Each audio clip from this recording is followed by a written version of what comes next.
You can give everybody their Go ahead. handouts for the quiz, I and did. then their note taking as well too.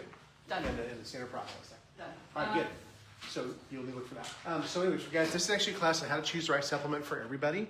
And of course, that's a pretty big, bold statement to say, hey, of all of humanity from 1 day old to 92, then we're going to cover that. But I'm going to give you guys the principles, because the place you come in for a landing may differ than the person sitting next to you who's here. By the way, welcome to everybody who's here in Facebook land as well too. But we want to make sure that whatever you choose is going to give you and your cells what you need to actually thrive. And of course, nobody wants to spend more than is necessary, but nobody wants to spend money that's just going to be wasted as well too. So we'll talk about these things, and I hope that by the time we're done, you have a better idea. And I certainly am willing to meet with anybody one-on-one who wants to go over this and help you choose the right ones. So what you'll be challenged by today is, do I value good nutrition as part of my health? Some people say they do, but if you look at how they actually live and eat, they really don't. Okay? Or they're just confused by it. And some people are just fastidious about it, and they're just confused what to do. So if you do, that's important. Number two, the truth is, am I ready to confront where my nutrition may fall short? There's actually some ways we actually have of assessing that. There's actually a very short one we have here, and there's also one that we give you to do for 7 days. We call it the 7-day diet diary, where you get a chance to log everything that you eat and drink for 7 days. And it's really like, getting a colonoscopy of your diet, really seeing what's going on there. And then lastly, hope. If I value something and I know I need or want to improve it, then will I follow through and do it? And that's the big thing. It's where the rubber meets the road. We can gather a lot of information. I can even get you very excited about what's going on with your health, with your nutrition. But if at the end of the day, you're the kind of person who kind of fades on things, either you may not want it bad enough yet. Like the best example I heard is if somebody was holding your head underwater for 30 seconds, how badly you want that next breath. When you want something that bad, that's when you usually make a change. Most people wait until the pain of making a change is less than the pain of staying the same. The virtuous person makes choices to do the right thing when it's not painful, okay? Anyway, so if your head, heart, and hands are all aligned, then it's actually totally possible to do this. So, all health and vitality are the inevitable result of cells functioning in a state of balance and harmony. That's really what we need. You think about all the different parts that we have, the different organs and their functions, the different fluids we have, all are driven by either nutrition as a building block, in other words, what makes you up, or number two, what allows things to actually happen functionally, what actually makes things go and work. So if we have the right stuff coming in, then it's good news. If it isn't coming in, then that's a problem. Your cells are genetically programmed for balance and health. That's actually the normal state of things, and we're born into this world probably as pristine as we'll ever be. Experiencing lifelong health and vitality is actually should be a normal process, not some sort of freakishly rare thing like we're kind of seeing in our culture. All illness and suffering are the inevitable result of cells functioning in a state of stress. So something is out of alignment with nutrition in your cells. Unfortunately, those things can often simmer for years before we finally hit a crisis stage. In other words, most people, if you talk to somebody who actually, people say when they had a heart attack, I don't know, I just was climbing this flight of stairs and suddenly had this chest pain that went in my arm. But if you actually ask them and say, tell me about the year or two before that, they'll say, well, sometimes I would wake up at night, it was kind of difficult to catch my breath. If I climbed a flight of stairs, sometimes I was completely out of breath. I just had no energy whatsoever to speak of, and I just had no get up and go. Well, people can actually live with like 99% blockage of those arteries and still feel, quote unquote, just fine. When that last piece closes off, the end of that heart muscle is being starved, and they feel the chest pain that goes down the arm, and they feel the sense of impending doom, like I'm going to die. And so it's a sad thing is that the stress can be there long before you actually would ever feel the symptoms from that. Cells are not genetically programmed to randomly enter a state of stress and illness. In fact, usually you can track what actually caused that if you look at the environmental factors that the person had. That could be the external things. In other words, I was exposed to something toxic out here, or I was exposed to something toxic within my skin that I actually put there, or I did not intentionally know, but it actually ended up being there anyway, such as much of our processed food now actually is handled, okay? There are two underlying causes that keep a cell in a state of balance and health, all right? The first one is sufficiency. Are cells getting what they need and require to genetically express the balance, function, and health? So we actually know there's things we commonly know as the recommended daily allowance, right? RDC, our recommended daily allowance, our recommended daily consumption. They might say the recommended daily allowance for vitamin C is, say, 60 milligrams per day or 100 milligrams per day. What they did to arrive at those numbers was they starved people of those nutrients until they started showing the clinical signs of deficiency. What's the classic thing you don't eat if you don't have vitamin C? What is it called? Your gums get bad. Pirates used to get it, scurvy, right? So to go back and say, let's now reintroduce vitamin C. What level can we get them back to so they don't have scurvy, and then add a little bit more to it? So a very much baseline level. So would that necessarily be optimal though? I can guarantee you some of those people we just saw in the Winter Olympics, they would burn through their vitamin C if it was 66 milligrams within the first couple hours of training, because it's a strong antioxidant And when you train heavy, you need vitamin C to actually quell those free radicals that you create from doing those things. So it may not be adequate for them, it may not be sufficient. The last thing is the purity. Are your cells free from toxins that force the genetic expression of stress, function, and illness?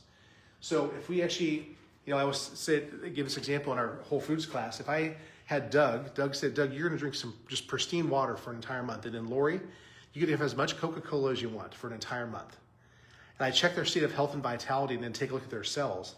There'll be a dramatic difference in terms of their quality of function and health, just based on what was somebody coming in as far as fluids go. Your body can do amazing things and somehow extract that sugar, caramel coloring, phosphoric acid, all things that make up soda, and somehow extract that water. But those impurities that you don't need, they have to go somewhere. And guess what? They go to your cells, unfortunately. So that'd be the two things, sufficiency and purity. There are two underlying causes that drive cells into a state of stress and illness. One of those would be deficiency. So cells don't get the nutrients that are required to genetically express balanced function and health. So let's say I need to have, let's say 120 grams of protein to maintain my lean body weight, but I only got 80. Well, now my cells go into a state of catabolism. I start to actually consume myself to support my muscles. Or something toxic. Cells are poisoned with toxins that force the genetic expression of stress, function, and illness. So things that you just don't need. Medications do that. Alcohol does that. Those are obvious things. Recreational drugs. But there are things that we actually consume in our diet through the food process, and also the way, everything from the time it's raised in the fields to going through the plants where they're manufactured, and also how they're stored and so forth. So how we eat in the ways that are, we now eat in ways that are completely deficient and toxic. The standard American diet, we call it the SAD diet, S-A-D, SAD. It is pretty sad. Most of the nutrients that you need have been actually either significantly reduced or replaced by empty calories when you consume those, such as burgers and fries. If they say if your three main cooks throughout the day is you have a king and a clown and a girl named Wendy, you're probably deficient. Be safe to say that, okay? All right, we eat incongruently with our genetic requirements for healthy cell function. The result is a pandemic level of heart disease, cancer, diabetes, obesity, depression, and every other chronic illness, which is really sad. Here's actually a comparison. These are the leading causes of death back in 1900. Pneumonia was number one. These are like communicable diseases, things you can get from being around people. Tuberculosis, GI disturbances. Heart disease was actually number 4. Stroke was number 5. Liver disease was number 6. Injuries. Cancer was actually number 8. Senility, and then diphtheria. Now fast forward to 1997, 100 years later, look at heart disease jumped 4 ones up there. Cancer went all the way from 8 to number 2. Stroke, lung disease, which is largely driven by smoking, injury and stuff, and those ones that are infectious ones are displaced downward. And then diabetes hops onto a list where it wasn't even there before. And of course now look at things like suicide, HIV. Suicide wasn't even on the list there too. So it's really quite a stark contrast. And so the top 4 or 5 of those are almost, well, that's even like the top 7, are actually almost exclusively driven by how you take care of yourself, right? I can instruct you as a health coach, as a chiropractor, on what to do to avoid those things, but who ultimately is responsible for it? Not OSHA, not even really MAHA. It's you, right? We have to learn from those people and those resources, but we need to do the right things. So humans have become the world's sickest animal species. We're the only species on Earth that has actually fundamentally changed our diet away from what we genetically require. In fact, there's a story told about this couple that actually had a dog in Kentucky, and they were feeding this pet potato chips and Coke. And the animal patrol came and actually took this animal out of the home. And yet here's a kid sitting right next to it. They left the child there eating the same thing, right? So it's like, do we have this correct? I don't think so. I think we're missing something in a pretty big way. And so highly processed foods that have all that good stuff taken out of them. And what you're left is a lot of preservatives, a lot of things that are not natural foods like hydrogenated oils, highly concentrated calories, fiberless foods. Those are things not so good for us, okay? 75% of deaths in our society now are caused by genetically incongruent lifestyle choices. Okay, your genes are involved, but not because your genes just willy-nilly did something. They were given the wrong things. What causes the 25% of deaths that are not caused by lifestyle? Sadly, it's actually sometimes medical interventions to try and take care of those diseases in the first category, and then traumas and accidents can account for the rest as well too. All right. So here we have it. So the innate diet would look like this: if you were eating largely fruits and vegetables, the way they appear in nature, because they have all the fiber, all the water, all the nutrients you need. Nuts, seeds, meat, fish, water, and sunlight. That'd be a great thing. Sunlight provides you vitamin D. It's actually, vitamin D is more like a hormone than a vitamin.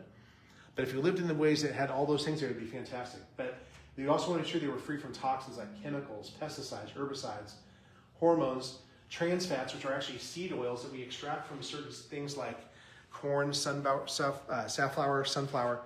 and we actually superheat them and pump them full of hydrogen so they become not liquid, but now solid at room temperature. Those things are like plastic. When you eat those things, it's just like saying, I want to plaster my arteries with that stuff.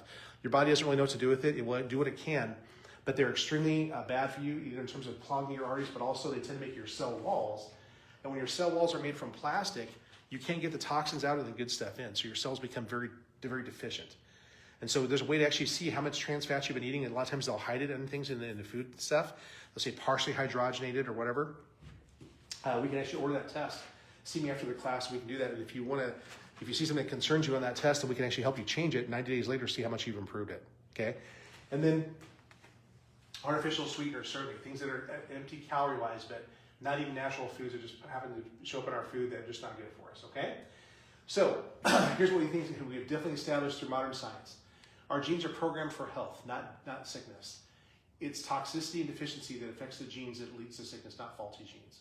Number two, our genes do not differ from our Paleolithic hunter-gatherer, pre-agricultural ancestors. People, if you go back 5,000 to 10,000 years in human history, our genes are basically the same. They haven't changed that much. What's changed is what we put in and make our genes deal with. Number three, our ancestors surviving in tribes that model lifestyle, their lifestyles did not die from diseases of lifestyle like cancer, diabetes, heart disease, or hypertension, or stroke, or actually have a lot of the autoimmune disorders like rheumatoid arthritis, lupus, multiple sclerosis, chronic fatigue, low fertility, depression like modern humans do. That even includes the elderly. There were stories of people who were doing, chopping logs and so forth, hiking for miles, even in their 80s, when they were getting the right kind of foods and moving their bodies congruently. The only difference between our healthy ancestors and our sick society is toxicity and deficiency. The genes are exactly the same. Modern illness, therefore, is due to environmental, not genetic factors. Modern illnesses are avoidable. Modern health is actually attainable, okay? So we're going to talk about now supplementation. Why do we do this? There's lots of reasons to consider supplementation to reach your goals. I'm going to encourage you to eat the purest diet that you can. One reason we do supplements is because of soil depletion and nutritional inflation. What they're saying is that now that because of the way soils have been depleted, what was the vitamin C content of one orange 50 years ago, you have to consume practically 2 of them now to get the same vitamin C in many cases, especially for commercially raised things, because we are taking things out of the soils that we need for us, but we spray things on them to make the plants look nice and good. Number 2, food GMOs and food spraying. So we genetically modify food so they don't die when we bring in a big crop duster and spray all those plants with something called what? Atrazine or Roundup, right? And so that becomes something that you then consume in the foods. They have to change the genetic code of the plant into something different, and so it becomes kind of a Franken food, and your body can't do as much with it. Number 3, processed foods, when it goes into a plant, it comes out the other side of the package, removes vital components, enzymes, certain nutrients. It actually tends to concentrate or condense the calories, and we lose the fiber and the vitalistic enzymes in there. Number 4, stress depletion. I think the pace at which we live these days, all the stuff that we do depletes these things faster, especially the vitamin C and B, because those things are very much involved in stress. And even if you ate a well-raised, non-GMO, non-sprayed, unprocessed food, there are still some foods that you either cannot eat or will not eat.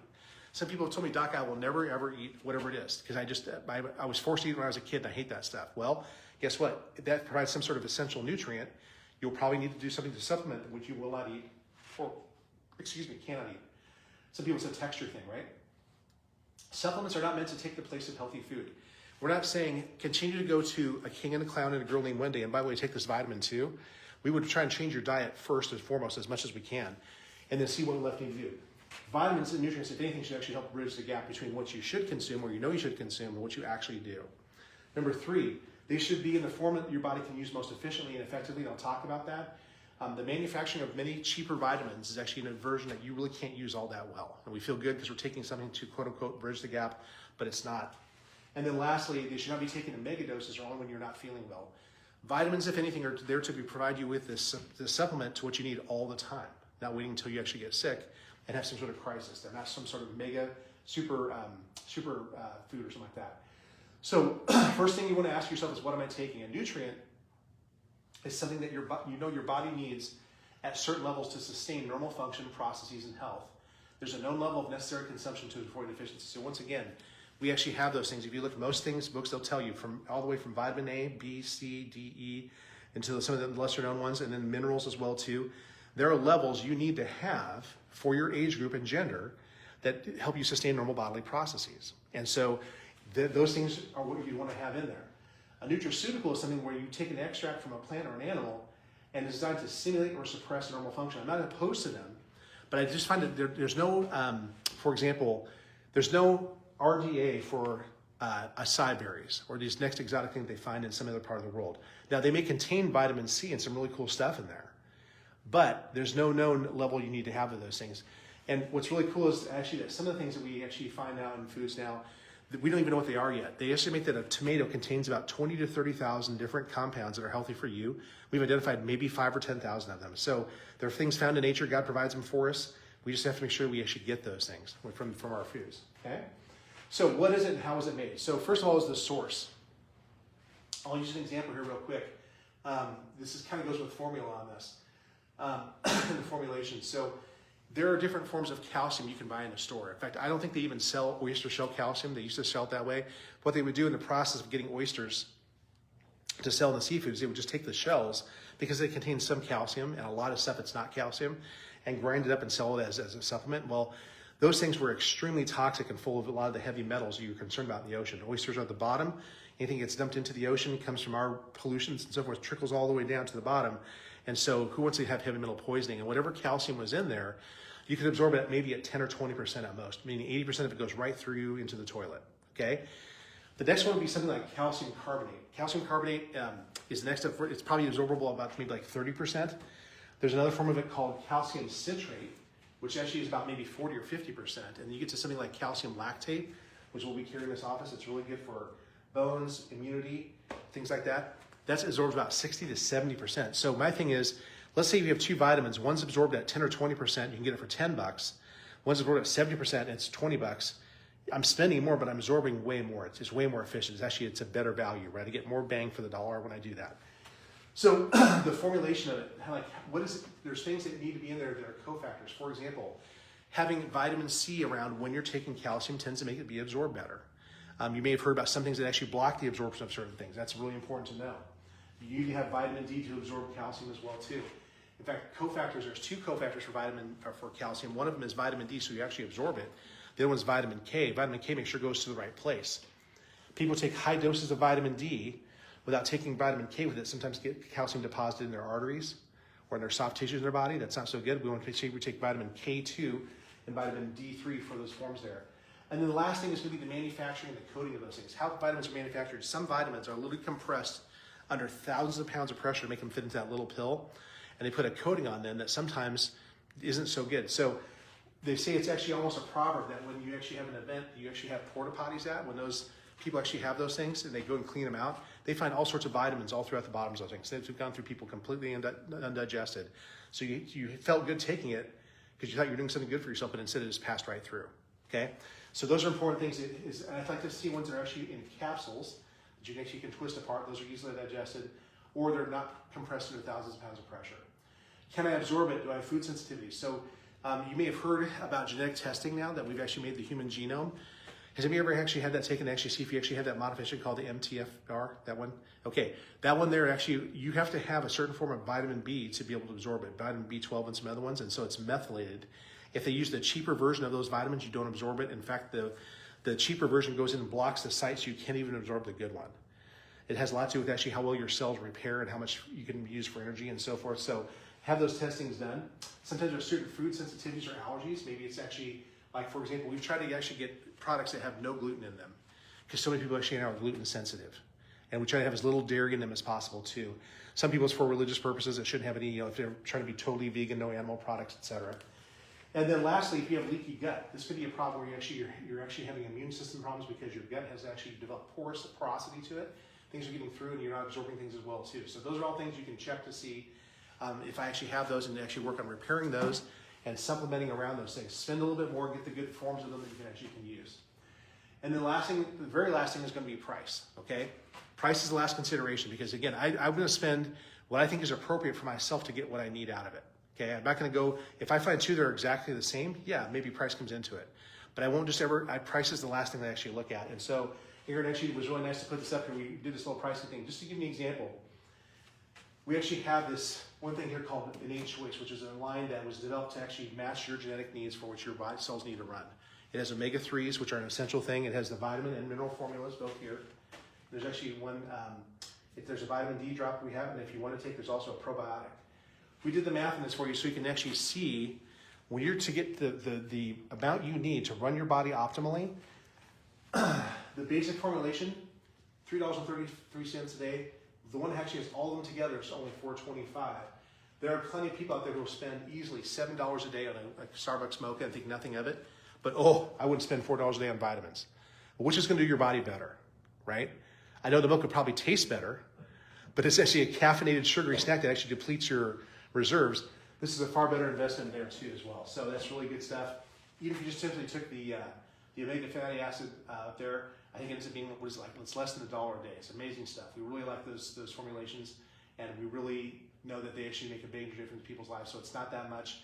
You give up something that is not helping you out, and you just reinvest it in something that's good. So the general nutrition and everything is an innate choice. There's actually a quiz we have for you, and Brenda will bring that out to us here, I think, in just a little bit. Okay, you have that. So yes, you can take that. And those who are watching at home, for your next appointment, come and actually request this form from us. It's actually a simple 6 questions, I think it is, to ask you, do you actually have these things sometimes, never, or always, which is good. And then take that quiz. Number 2, the functional medicine side of things, we are getting increasingly into this. I don't do a lot of it yet, but we do have some very specific conditions we are working with. And so there's something actually called the Standard Process System Survey. What you do is there's actually categories of questions. You don't know what they're related to, but you answer the questions. Will you have these things all the time, sometimes, or never? And they take those and actually combine them into a score, and you can actually see which systems in your body are probably struggling the most. Very common in our culture to see the liver struggling. Very common to see things like either lung or heart struggling, and also maybe sex hormones. And so you take these things, and they're designed to take for a period of time to actually support that system until it actually gets strong. And you take the test, 36 days later, you can see dramatically drop those things that you can see evidences of the systems getting stronger to support health. And so they are sourced. What I like about this product line, why I like it so much is they raise all their stuff on a farm. It's like 1,200 acres that hasn't been sprayed with chemicals for over 70 years. It's been certified organic. Number 2, they always make sure they pick things at the peak of their ripeness to use them so they have the maximum nutrition density. Number 3, they actually manufacture them in a way that preserves that stuff. There's low heat involved. They combine into very powder-like things. They're more or less poured rather than compressed. And then lastly, they put cofactors in there to make sure that they actually work well. So if you get something that's, say, specific for the prostate or for the heart, it's going to actually have most, if not all, the things you need in there to actually support that system, which is fantastic. I think they have a great system there. And so if you're concerned about that one, please get that from us today. We don't charge our patients for that. If you're coming from the outside as a patient, there's a charge for that. As a non-patient, but there it is. So that's why we like these 2 lines. One is something you would take every day, and one is something you would take for a season. I can tell you just my personal experience with Standard Process in this. There are 2 times in our clinic history where I've actually had to work some ungodly hours. Like I just was here every night till like midnight. I would wake up at 5 a.m. and come and do more work to get our software switched over. And I did that for about 2 to 4 weeks, and I can tell you I was hitting the snooze button. Like I should have done a game show. I was so fast I could hit that buzzer just so fast. I would hit that 5, 6, 7 times and finally come in, and I was just dragging. Well, I got run down and my adrenals were suffering. I remember when I was actually feeling like when I would stand up, sometimes I'd feel a bit lightheaded. And so I took a nutritional support program for both those times to support my adrenals. And within 1 to 2 months, I was back to feeling normal. It was absolutely incredible. Some extra sleep helped too, but I'd really attribute it to the fact that my adrenals, which were depleted, got the nutrition they needed to support them. So I can really say good things about them. And so guys, at the end of this class here, guys, it's not the end, it's the beginning. I want to make sure that what I communicate to you tonight is that there is a way to actually see if you actually are eating the right things. Let us do a 7-day diet diary for you first. I will look at it from a macro level. Total consumption of carbs, fats, and proteins, your hydration, fruits and vegetables, the right kind of fats and all that stuff. If there's anything that looks like it's deficient, we'll talk about how we can actually help you eat these things. Just to give you an idea on fish oil. There's some people who just never eat fish, or they never eat grass-fed beef. They just never eat those things. They don't eat anything that's green and leafy. Well, that person probably has a significant omega-3 deficiency. There's ways to do it. Number 2 is, let's help you get started on something that actually would help replace those things you're not getting. And then lastly, if you want to get very specific on the organ systems in your body that could be suffering, then take the system survey from us and we'll see what we can do there too. We will order the products that you both want and need and make sure you get back on the road to health there too. Okay? Does that make sense? Did we overwhelm you? Hope you got everything you need, at least to start with, right? And so those of you at home, make sure you do that as well too. Look for the basic 7-day diet diary, innate choice, and then potentially the system survey from Standard Process. And guys, we are done. Next week, we'll talk about how to build your immune system with Dr. Paul. And we're going to finish the month with, if you want to grow some of your own healthy fruits and vegetables, how to compost in the best way possible from a person who has her doctorate in natural resources. Okay? And we're done.